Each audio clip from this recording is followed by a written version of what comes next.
So everyone welcome to my new video. आज इस हम खेत में आए हैं और खेत में देख सकते हैं काफ़ी अच्छा व्यू लग रहा है, जो हमें आकर बहुत यहाँ खुशी मिल रही है। और मैं आना नहीं चाहता वन में, लेकिन आज पापा के कहने पर डायरेक्ट मैं वन में चला आया और यहाँ एक सोचा आए तो ब्लॉग क्यों ना बना लो आप लोगों के लिए।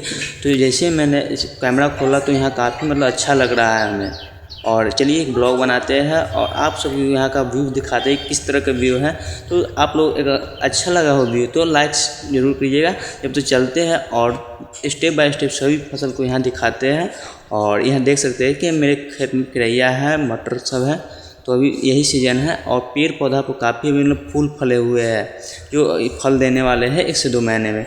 ये तो आम मैंगो आम का फल का राजा जो मैंगो था वो अभी सबसे ज़्यादा मजरा हुआ है। तो चलिए देखते हैं। ये हो गया तीसी, जिसे देसी भाषा में तीसी कहते हैं और तिल भी कहते हैं।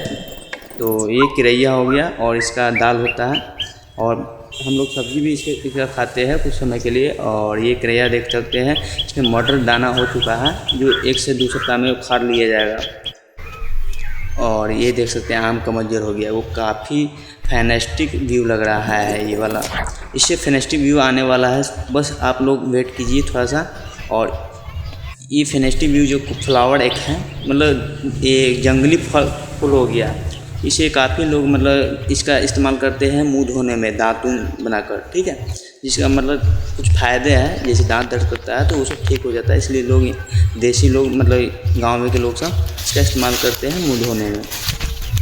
इसका फूल भी काफ़ी बढ़िया लग रहा है देखने में, आप लोग देख सकते हैं। और क्या फैनेस्टिक व्यू है। अगर फैनेस्टिक व्यू लग रहा है तो कमेंट कीजिए। और जैसे कि जब ये दातुन हो गया जिसका हम इस्तेमाल करते हैं सुबह सुबह मुँह धोने में, ये लहसुन हो गया, गार्लिक जो इस सब्जी में दिया जाता है, दाल में दिया जाता है, दाल छोंकने में, वो हो गया। और चलिए मिलते हैं नेक्स्ट वीडियो में। आप लोग वीडियो अच्छा लगा तो लाइक कमेंट्स जरूर करिए और चलते हैं नेक्स्ट वीडियो में मिलते हैं। धन्यवाद, थैंक्स फॉर वॉचिंग।